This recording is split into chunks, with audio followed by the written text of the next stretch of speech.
Sir sir గౌరవ సభ్యులు మాట్లాడి సీతక్క గౌరవ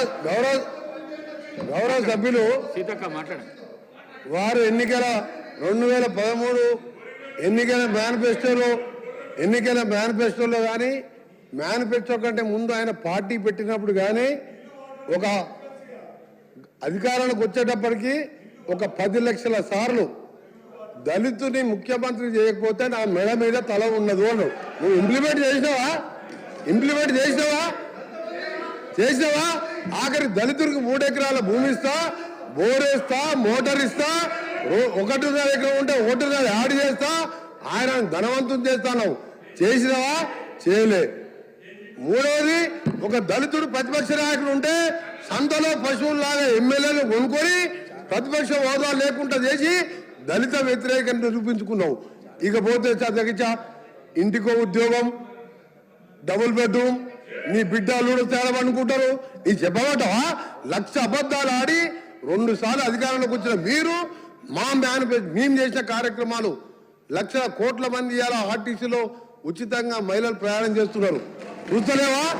50 లక్షల కుటుంబాలకు 200 యూనిట్ల వరకు ఉచితంగా ఈ రోజు కరెంట్ ఇస్తున్న మాట వాస్తవం కాదు. ఒక ఇంటికి 600-700 అంటే సంవత్సరానికి 7,000 రూపాయలు ఇలా మిగులుస్తున్నాం. ఇంకా చేసే కార్యక్రమాలు ఉన్నాయి.